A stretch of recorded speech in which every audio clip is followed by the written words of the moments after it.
Good morning, everybody. This is a live extreme weather briefing with a lot to talk about, including the Hurricane Sally recap. Here you can see the video as that eye wall was approaching us on the east side of Gulf Shores, east-southeasterly onshore winds, definitely triple-digit wind gusts. We still have yet to go over the Windy Palms data, but I bet we have some wind gusts over 120 miles an hour, depending on if those easterly winds were blocked by the buildings just a little bit. And we already have Tropical Storm Beta that has intensified. It is up to 60 mile an hour sustained winds. Now the current forecast track takes it west, northwest toward the Texas coast, even flirting with making landfall Monday night, possibly a bit earlier depending on which models you go by, and then a turn to the northeast ahead of a subtle upper level low moving right along the Texas coast and then eventually toward southwestern Louisiana, and that could definitely hamper the recovery efforts from Hurricane Laura back in Lake Charles. But an absolutely insane hurricane season is underway. We're well into the Greek alphabet now. We've got alpha and beta out there. Who knows how far through the Greek alphabet we're going to go. The last time this happened was 2005. We had Hurricane Wilma, which was in October, much later in the hurricane season than we're at right now. So we're definitely way ahead of schedule compared to 2005. But during 2005, you also had Hurricane Katrina that made landfall. You had Hurricane Rita that also made landfall near the Orange, Texas area. You also had the rapidly intensifying Hurricane Wilma, which intensified more rapidly than any other hurricane in that Atlantic basin. One of the strongest hurricanes ever. It had a pinhole eye that was about 2 miles wide. So if you can imagine a hurricane with a 2 mile wide eye, you're probably talking about a wedge that goes all the way to the ground, likely with some condensation all the way down to the water surface, that is. And I just really can't imagine a 2 mile wide eye. I've chased tornadoes that are a wider width than that, including the El Reno tornado back in 2013. The Hallam, Nebraska tornado in 2004 was over 2 miles wide, 2.25 miles wide, I believe. Hallam, Nebraska was. That one we drove inside. That was rated an EF4. The El Reno tornado, of course, should be an EF5. It was downgraded to an EF3 during post-analysis, but everybody recognizes that as an EF5 tornado. But let's get right in to the data here. This is the video from Hurricane Sally, as many of you saw.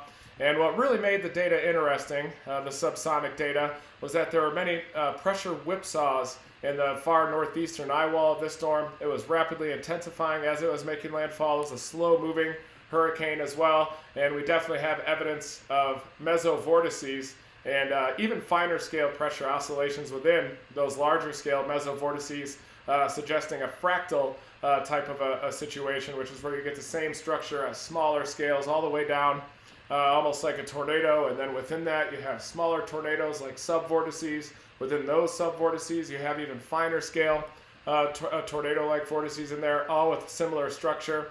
And in Hurricane Sally, you definitely do have mesovortices, 4 of them it appears, that were rotating around Sally and passing by our location every 18 minutes or so. And so those were whipping around the eye wall of Sally, likely traveling over 100 miles an hour, each with their own rotation as well. And that's why you get those big pressure pumps.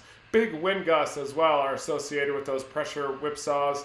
And one thing I noticed in chasing Hurricane Sally was that my ears were popping, almost painful, as I was covering this storm, and that was caused by those violent pressure whipsaws, the strongest that we've ever measured with the subsonic sensor. And I'm going to show you that data, break it down as well, analyze that data, and show you that those mesovortices were whipping by in the front eye wall. And the data set reminds me a lot of Hurricane Harvey back in 2017 in South Texas that made landfall in the Rockport area. That one also had those violent pressure whipsaws, and even though then we only had a barometer that could measure 1 sample per second, so we weren't able to capture those really fine scale oscillations.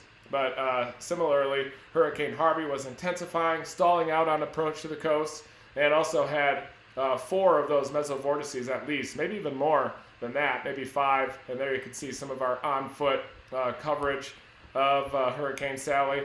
We decided to go on foot for this one. Hurricane Laura was more of a urban coverage at night, being in the vehicles with winds gusting up to over 150 miles an hour. So we definitely had needed the vehicle protection a bit more. But out here in Gulf Shores with these larger concrete structures, we're able to use those structures to our advantage while chasing on foot, could get downwind a bit and keep ourselves sheltered from debris.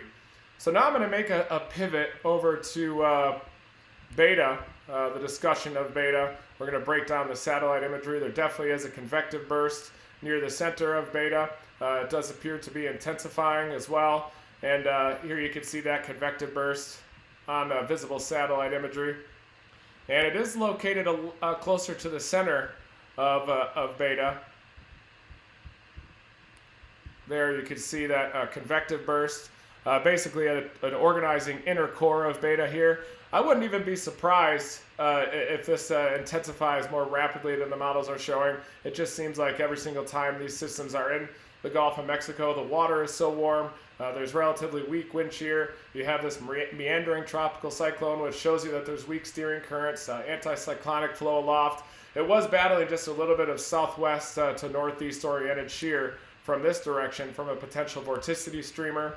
Just a little bit of a streamer hanging down from a trough that is in the northeast. And that's going to eject off to the northeast, and that's leaving this system in a very weakly sheared environment, more favorable for intensification. And I think that we're already starting to see that favorable environment begin to arrive because the system is getting more vertically stacked. It's getting more symmetric. So far in its early life cycle, it was a bit sheared, a bit tilted with the low-level center displaced from the convection. But now with this new convective burst, it appears to be oriented right over the center of the storm, and that's going to allow it to intensify into a hurricane. I wouldn't even be surprised if it becomes a hurricane later on today. But it is forecast to be a Category 1 hurricane on approach to the coast. Interestingly, though, the hurricane intensity models are more conservative with the intensification. Many of those members are keeping this as a tropical storm on approach to South Texas. A lot of that is likely due to some dry air that is waiting off to the west of this system because overall the wind shear profile is definitely incredibly favorable for rapid intensification even. And that dry air could be a saving grace for this storm, but I still wouldn't count on it just based on recent history with what's happening in the Gulf of Mexico and the number of systems that are rapidly intensifying in this basin since 2017. You have Hurricane Harvey, you have Hurricane Irma, Hurricane Michael a few years ago that strengthened to a Category 5. This year you have Hurricane Laura up to a Category 4 at least, pending post-analysis. And then you've got Hurricane Sally that came in as a Category 2. And I'm still wondering if post-analysis could upgrade Sally up to a Category 3 as well. It definitely felt like a Category 3 to me when we were out there intercepting. It's possible that the Windy Palms data could even confirm that it was a bit of a stronger hurricane. So now the official hurricane track, as you can see on the Radar Omega app here, does show landfall near the Port Aransas area. That's the exact same spot where Hurricane Hannah came ashore. Has it as a minimal Category 1 hurricane, 75 mile an hour sustained winds. But you definitely do have this convective burst right near the center, which could contribute to a faster than advertised intensification on approach to this coast. So definitely don't let your guard down. And the hurricane watch area stretches from Port Aransas all the way up through the Houston area as well, with tropical storm watches all the way to Morgan City. And that's a scary thing because these tropical storm watches do include the Lake Charles area, and that's certainly going to hamper those recovery efforts. But this satellite is concerning, seeing this convective burst right near the center, and it does appear that there is a developing core, inner core here that's vertically stacked around Tropical Storm Beta, so I certainly do see it intensifying, likely into a hurricane as we go through the next couple of days. Definitely this weekend should intensify into a cane on approach to South Texas here. And now I'm going to show you some of the model forecasts and break down my thoughts on what I think is going to happen with the steering.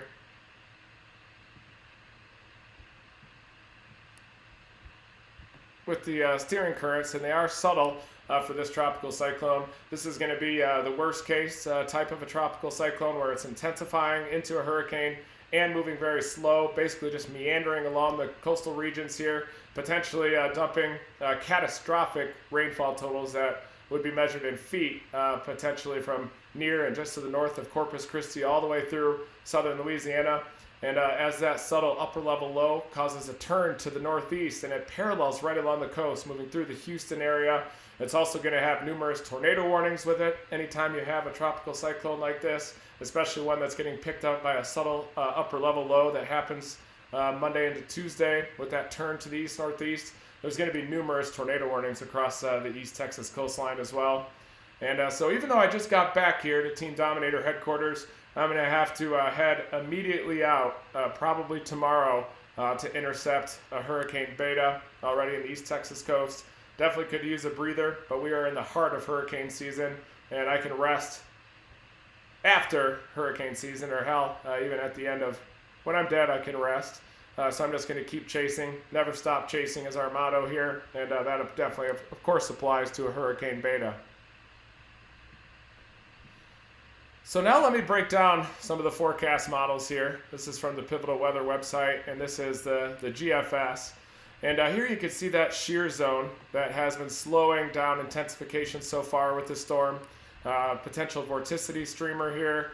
Definitely some vorticity as well, and some stronger southwesterly mid and upper level winds within this plume here that have been slowing down intensification so far and causing more of a tilted tropical cyclone from the low levels up to the northeast, up to the convection aloft. But this area is going to slide to the northeast along with this large-scale trough that is dominating eastern Canada and the northeastern U.S. So this zone of increased wind shear is going to lift northeast of Tropical Storm Beta and allow it to intensify. And it looks like that's likely already underway as we're getting a more vertically oriented vortex from the surface up to the mid and upper level circulation. The convection is located right over that inner core. So I do think that this wind shear is already lifting to the northeast of this of Tropical Storm Beta, and that's going to allow it to intensify, potentially stronger than many of the models are advertising. So this is about 6 hours later. This is this afternoon, and you can definitely see that shear zone lifting to the northeast of a Tropical Storm Beta. Kind of a little bit of a pocket here of weak wind shear and a favorable environment for intensification into a hurricane for Beta. And then there's also a subtle upper low that's beginning to develop, and that's going to slide south and eventually cause Beta to turn off to the northeast, likely paralleling the coastline, moving towards southwestern Louisiana, producing tornadoes and catastrophic flooding throughout its path. But that interaction with just slightly stronger southwesterly flow aloft is going to create much more favorable photographs in the north and the northeastern quadrant of this system, definitely for tornadoes and landfalling waterspouts as it meanders very close to the shore, basically as a shore hugger here. But overall, you can see this really weak steering flow. This is a high pressure ridge, and over the western Gulf of Mexico, once you get rid of this southwesterly wind shear, the environment aloft is incredibly favorable for intensification, mean anticyclonic flow, very weak flow, weak steering currents, and that's why you have a meandering storm system with a lot of uncertainty in its forecast track. So you definitely don't want to pay attention to that exact track. Anything is possible from the Mexican border all the way up to southern Louisiana as this storm system meanders. It's definitely not a certainty that it's going to make landfall along the Texas coast before turning off to the northeast, but certainly looks like it should happen. Basically on the southern periphery of this anticyclone, you do have east to west steering flow. There's also beta drift as you're pulling down a higher Earth's vorticity on the west side of the circulation with those northerlies, because you have greater Earth's vorticity as you go up toward the poles versus the equator, where it's basically zero at the equator. And so this is the forecast now for Saturday night. And you can still see this tropical cyclone Beta, possibly a hurricane Beta by this time, in this little pocket of favorable environment and anticyclonic flow aloft that should promote a vertically oriented vortex. But you can start to see this southwesterly flow beginning to sag off to the southeast as this vortmax, dominant vortmax, dives through the northern Rockies. There's going to be a bit of an extension of cyclonic curvature and an upper level low that is going to cause beta to turn to the northeast probably by Monday night into Tuesday. It could be just inland too, so it could be a weaker cyclone by that time, as it should be over land, but there definitely is a chance of tornadoes, prolific catastrophic flooding with this system as it lifts to the northeast. I'm a little bit worried that we could see a Harvey situation with this rapidly intensifying on approach to the coast, and that's why we got to keep a very close eye on this through the weekend. And there you can see it starting to make landfall. And there is a bit of dry air also west of the circulation, and that could cause just subtle weakening on approach to the coast. And that could be the only saving grace that would prevent a Harvey-like situation from happening. But you are starting to get just a little bit of cyclonic curvature developing to the northwest of this system, some subtle southwesterlies aloft, and that's going to cause beta to turn off to the northeast, likely just inland, and will definitely cause problems, sadly, for Lake Charles that was already so damaged by Hurricane Laura, that one that we chased. And basically, this tropical cyclone merges with this little extension of an upper level low, and then will lift to the northeast. Has a much weaker tropical cyclone, maybe just inland as well, maybe as a tropical depression or a tropical storm, but by then it'll already be producing so much rainfall that the main impacts will be that heavy catastrophic rain and also the potential for tornadoes, especially as it begins to get picked up by these southwesterly winds aloft just slightly. That can make just a bit more favorable wind shear for these hurricanes. And there you can see the, at least the GFS model is showing beta weakening, moving just onshore, just to the north of the Port Aransas area. Maybe near Victoria, Texas could have some big rain, and this is going to lift northeast toward Houston, which also has a hurricane warning, just in case this moves a little bit further north than anticipated. It certainly could impact Houston. But you don't want to get too focused on that exact track, because this is going to turn northeast right along the coast, move through Houston into southwestern Louisiana, dumping catastrophic rainfall throughout that zone. So Houston, you definitely want to beware. This is going to likely be a major flooding event.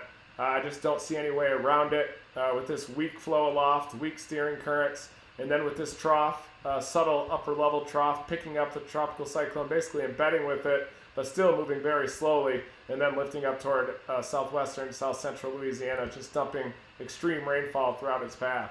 But keep in mind that this is just one model, and the steering currents are incredibly weak, and there still is a lot of uncertainty with the evolution of tropical storm or hurricane beta. Still a ton of surprises ahead with this system, and that's why we got to stay tuned, and throughout this weekend, break down these forecasts. And as I mentioned, the intensity models are not as hot on tropical storm beta intensifying rapidly. The official forecast from the National Hurricane Center does have intensification into a Category 1 hurricane.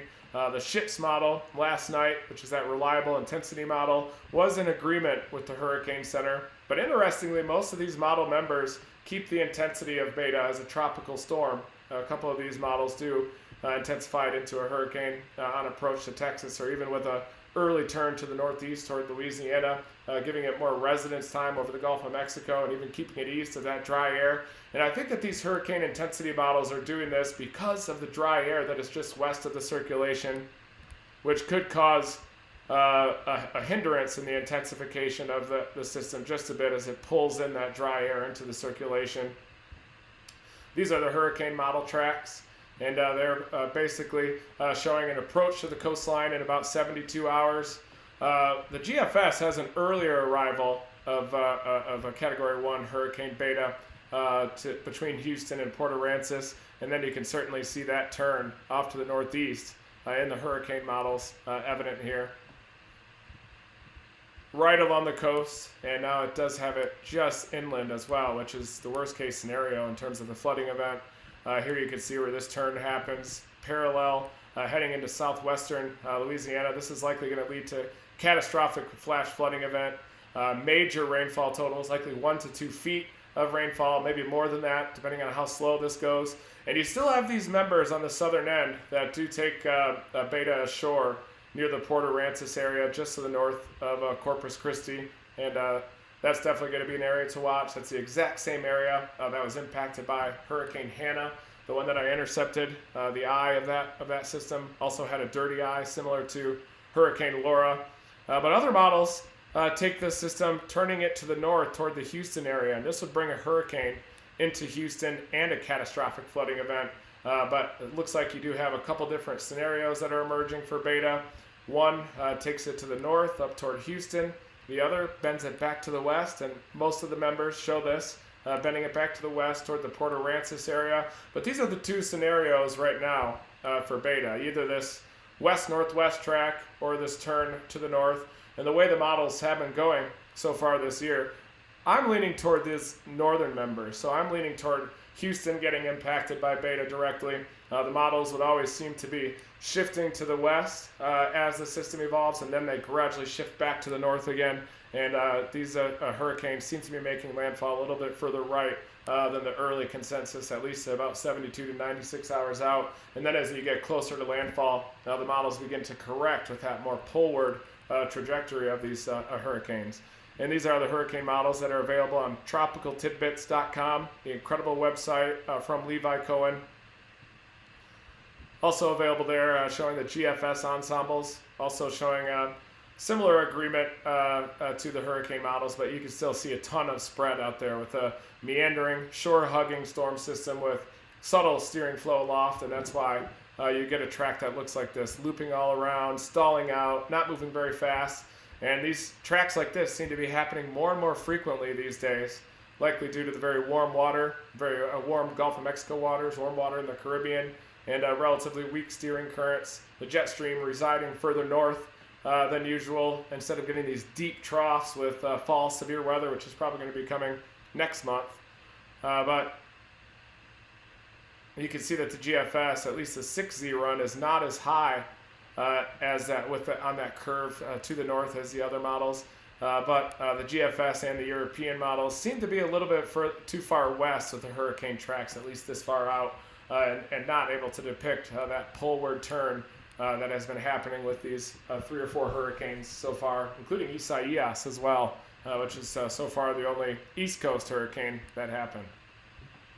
Here's the official hurricane track, taking that track right to the north of Port Aransas, near the Victoria area.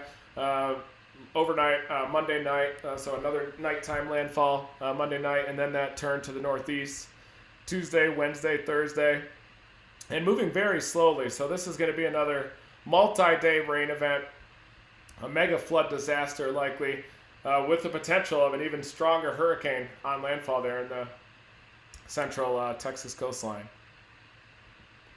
So that's the latest on Beta, and now I want to show you guys some more with Sally, some of the data that we collected, and I'm going to get this video going again just to give you guys a bit of a reminder of what it was like down there chasing Sally, which intensified at the last second.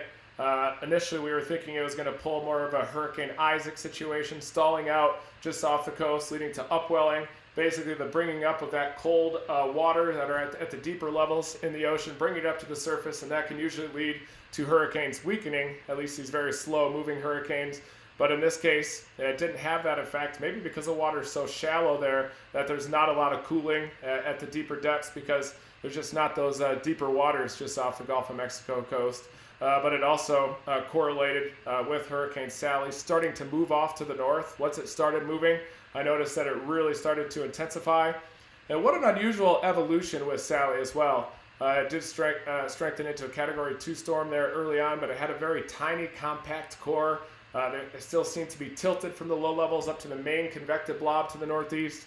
Even looked like a supercell storm for a short time, with a large-scale hook. That was the compact inner core of that hurricane, but the pressure was at like 985 millibars, so it was hard to believe that it was even a Category 2 at that time, but they were measuring those substantial winds with the Hurricane Hunter aircraft, and then it weakened, but during that time it became much more symmetric to circulation, which opened the door for more traditional rapid intensification, which is exactly what happened on approach to the coastline. The very slow motion of Hurricane Sally at 2 to 3 knots there for a while also allowed this intensification to happen, increasing the residence time over the Gulf of Mexico as it became more symmetric and a vertically stacked system.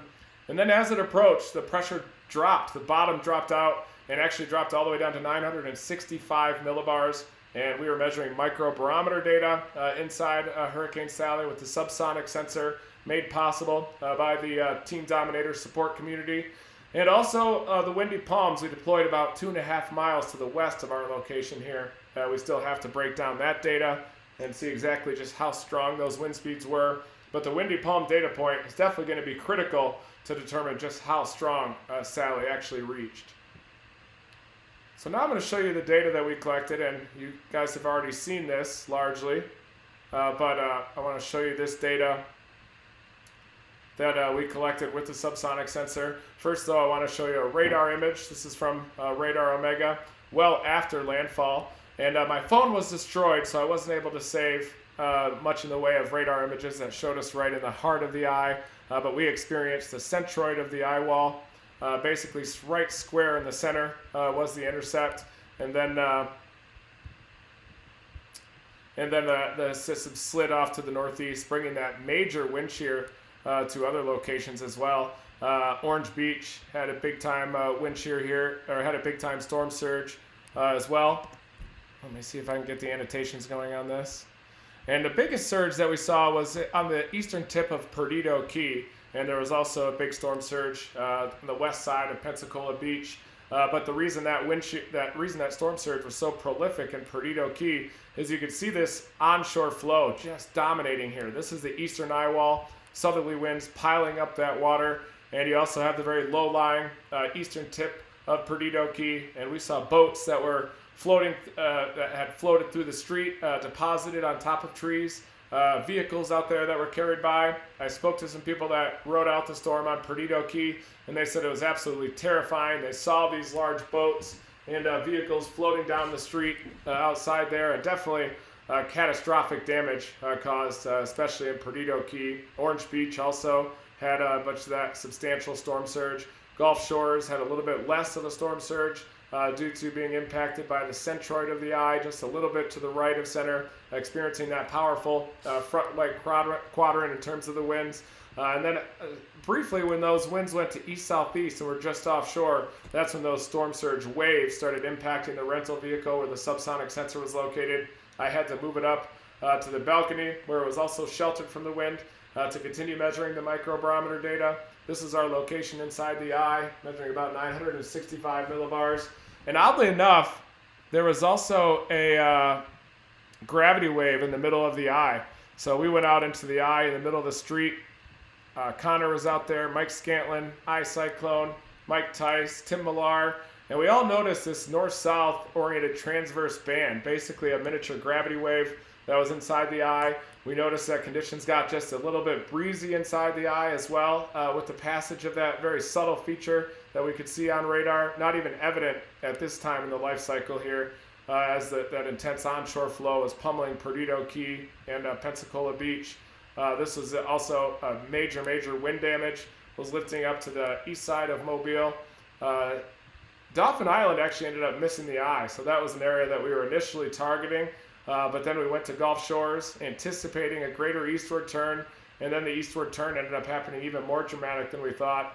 And then bringing the easterly and the intense storm surge all the way into the Florida side of the border, Perdido Key, Pensacola Beach getting hammered. A lot of tree damage as well in downtown Mobile, a lot of power outages. The Foley area had major flooding, river flooding / storm surge as well. I know the Rescue the Universe team was out there doing boat rescues out there nonstop, doing great work, helping as the storm came in.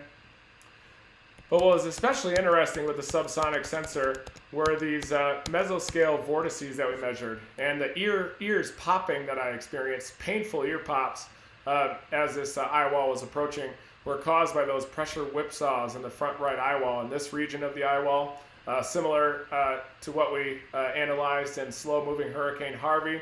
The faster hurricanes that are coming in, like Hurricane Laura, Hurricane Michael, don't seem to have these quite as much, and definitely didn't see that in the pressure traces, but definitely noticed it in Hurricane Sally and Hurricane Harvey. Didn't notice it as much in Hurricane Laura, but I think these slow-moving, intensifying storms get more of a convective eye wall, and that encourages the development of these tornado-like whirls or mesovortices near the centroid of the eye wall right here as it comes in, and also just to that front right quadrant as it's coming ashore. So by this time, those tornado-like vortices don't seem to be quite as prevalent as they were earlier when they were coming ashore down in this region. But now I'm going to show you that data that we collected and analyze it. This is the entire zoomed out pressure trace, microbarometer trace, basically from the infrasound sensor. And you can see the pressure dropping all the way down to a minimum here. Oops.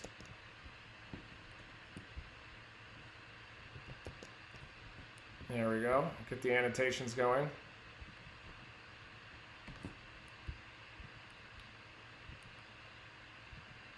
And here's that little gravity wave feature right in the middle of the eye that I was telling you about. A little bit of a pressure whipsaw, very subtle in there with the passage of that north-south precipitation band. Some breezy conditions as well. This is an incredibly interesting feature that we're trying to figure out here, but the relatively calm laminar flow as the pressure gradient was also at peak, so the pressure gradient was pressure was falling the most rapidly here. These are likely wind passing through the buildings. As that was accelerating, those easterly winds were accelerating those big, tall concrete structures. You could see some violent pressure oscillations in there, likely terrain-induced eddies that were forming, and then an interesting quiet period after that. And we're trying to figure out exactly what caused that, if that was a pressure shield that developed over the top of the microbarometer caused by the building, or if the flow is actually this laminar. And looking at some of the coarse resolution data from handheld kestrels, you can definitely see this smooth type of a trace in the pressure data, but they just don't have quite the evolution or quite the resolution to show these very fine scale pressure whipsaws that you can get. So this quiet period could have been a little bit more noisy than we thought, or it could have just been a period of relatively non-convective flow inside the hurricane that was much more laminar in nature, driven by this steady drop in pressure, driven by a steady pressure gradient. And then the arrival here of those tornado-like vortices is really obvious, as you can see in the microbarometer data. Even when you're way zoomed out, you can see these pressure oscillations rolling by. Basically, we sampled 4 mesoscale convective vortices going by the subsonic sensor every 18 minutes. So those were the 4 large-scale vortices that were rotating around inside the eye. And then when you look at a much finer scale resolution, and our microbarometer can measure this pressure data at a rate of 15 times a second, then you can see these similar oscillations on a smaller scale. And those are the whirls that Dr. Fujita theorized exists along the inner gradient of that eye wall. And then we descended into the calm of the eye, and you could tell that this is very calm wind. Even a very high resolution microbarometer like we use that measures data at a rate of 15 times a second still showed almost perfectly calm inside the eye, but definitely showed that little pop in the middle. Maybe a subtle vortex that was spinning around the inside of the eye, maybe a smaller eye on the inside that wasn't convected like the main parent eye wall, but definitely an interesting feature there. And you can see the back eye wall was definitely not as convective as the front eye wall as well, and certainly not as strong. In fact, it was almost open to the south once it came ashore. And then you can see an acceleration of those winds well removed from the center. But this definitely shows a pretty quiescent backside eye wall, at least compared to Hurricane Laura that came in as a very, very symmetric, powerful tropical cyclone. So let's zoom in a little bit on this data and utilize the very fine scale resolutions that we have with the microbarometer data. We'll analyze the frequencies as well that were produced. I'm going to show you the period of these vortices, and show you the spectral analysis as well. But this is an annotated version of that zoomed out pressure trace. And zooming in to that location where it transitions from very quiet into mesovortices and whirls on the inside of the eye wall. We still theorize that this data here could be some type of a shield, some type of a pressure shield in the data as the winds were accelerating in the eye wall, created a dome, a pressure dome that potentially caused us to not see those very fine scale oscillations that are observed in the wind, or it was actually very laminar flow with fine scale pressure oscillations. The flow right here was a bit weaker than when the core of the eye wall came in as well, but usually a very calm pressure trace like this would be winds that are less than 10 kilometers an hour, but we did have very laminar flow, and a lot of the winds were focused on the north side of the buildings because they were east-northeasterly, and then as it turned to more east-southeasterly, then we had unimpeded winds right off the ocean, and I think that could be also what happens at this time, but we need to analyze more data, analyze windy palms, and see what was happening with the wind flow here. It's possible that it went from being laminar flow to pure convective as we got into the inner eye wall with tornado-like vortices as well. But zooming in closer, you can see these fine scale pressure whipsaws in here, gravity waves, almost like fractals, where you had those 4 larger scale mesovortices rotating by every 18 minutes. And then you had these ups and downs as gravity waves are just ripping through the inside of the eye wall. These quiet periods are also very interesting in between, which shows the gusty nature of the winds within this eye wall, very convective eye wall of a rapidly intensifying, slow-moving hurricane. So, and look at these violent pressure perturbations. So this is what was giving us the painful ear pops, are these fine scale oscillations here on the order of even 200 pascals, which can easily lead to an uncomfortable feeling physiologically inside the eardrums. Then these little quiet periods show calm periods within the wind, in between those gravity waves or mesovortices, and then dramatic increases in the wind. So this shows the gusty nature of the winds in the front right eye wall of Hurricane Sally as it was making landfall. And these violent pressure whipsaws are some of the most dramatic that we've analyzed so far in the subsonic sensor. And this data set is made possible by you guys, the supporter community, the Team Dominator group here. We wouldn't be deploying this science in the field if it weren't for you. So this is definitely incredible data that you guys are making possible. So here's the spectral data that was sent by Mark to me, Chase and Spin, and he's already working on getting us more of these subsonic sensors. If we have a network of these in the field, then we'll be able to triangulate and locate the feature that's causing these pressure oscillations. And here you can see the mesovortices inside, 4 of them evenly spaced as well. So you can see that these were a period of every 18 minutes we'd get one of those larger scale vortices that would swing by.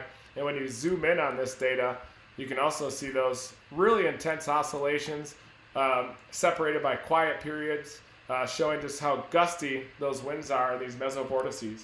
So one thing this data set shows is that these hurricanes like Harvey and Sally that are slow moving and especially intensifying rapidly on approach, when they start to interact with land a bit, or even before they interact with land, they develop these well-defined tornado-like vortices, sometimes 4 or 5 inside the eye, depending on how big the eye wall is.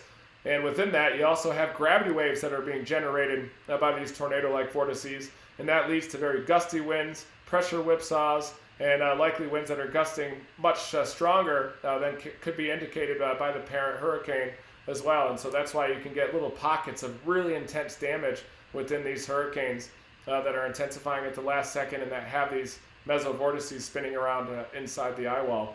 And when they're moving slower too, it's more likely that these tornado-like vortices will impact ground and cause damage. So they just keep spinning by the same locations with a nearly stationary hurricane.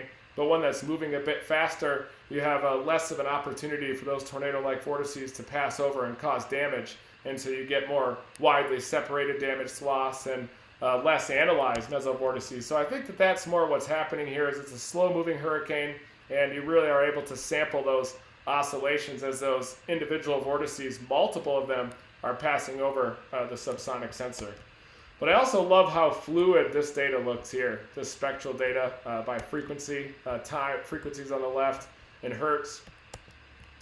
And this gives us an idea of exactly how often they were passing. You can see this little cluster and frequency down here, which corresponds to every 18 minutes a tornado-like vortex passing by, and then it gets a lot skinnier as you get toward the top, toward those higher frequencies, even closing in on the audible range eventually up there. But this is definitely looking at infrasound waves and gravity waves in there, and the lower frequency waves, those mesovortices are definitely picked up by the spectral analysis, passing over the subsonic sensor every 18 minutes.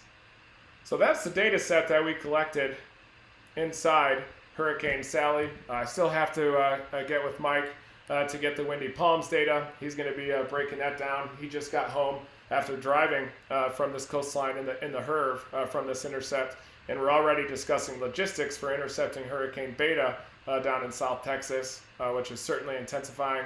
Here's the latest satellite imagery on the Radar Omega app that definitely shows that convective blob right over the center, the low-level center of a Hurricane Beta. And so I think that during the day today and likely over the weekend, we're just going to see a gradual organization and intensification of this hurricane as it slowly drifts off to the west-northwest toward the Texas coastline, probably bringing a lot of rainfall near the Victoria area and near the coastline. And definitely don't rule out a direct hit from a hurricane in Houston because so far this season, the models are often not depicting or underestimating the northward turn of these hurricanes up toward the coast. And I could definitely see a further right track of a Hurricane Beta. So we're going to keep watching these and stay tuned to my briefings throughout this weekend. I'm going to do briefings as this thing evolves. Also watching college football today. And then we're going to start to head down toward the coast. I'm either going to drive Dominator 4 or I'm going to get another rental car to swamp out here, but there's going to be prolific rainfall, catastrophic flooding across the Texas coast, and don't rule out direct impacts all the way from the Rio Grande through Morgan City, Louisiana, even southeastern Louisiana, for example, could certainly have impacts. So definitely stay tuned. Prepare for the worst because you know what happens in the Gulf of Mexico. These systems often will intensify much more dramatically than we anticipate. You can see some hot towers in here as well, little supercell storms that are embedded within this convective shield, some overshooting tops there on the south side. So we're definitely gradually increasing the latent heat release. That's going to contribute to greater pressure falls at the surface. That's going to lead to more converging winds at the low levels, an increase overall in convection, greater latent heat release, and then the whole cycle continues to feed. Those are positive feedbacks that lead to the rapid intensification or organization of these tropical cyclones. But thank you, everybody, for joining me for my weather reports and my live streams. And let's just continue to chase through this hurricane season, record-breaking hurricane season. We're just a little bit over halfway through, but pretty close to the peak of hurricane season. So I do expect many more intercepts through the end of the season, through early November.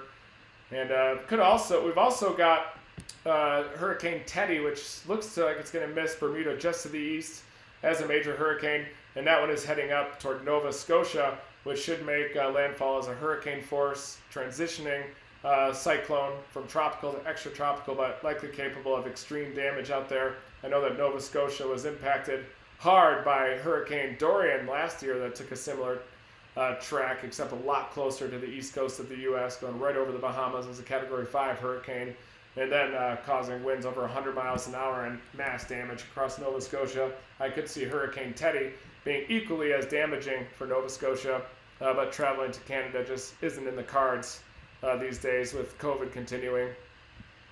So thank you, everybody, for joining this live briefing. I'm going to go through and check out your comments and your questions and respond to those. But just wanted to thank you for joining me this Saturday.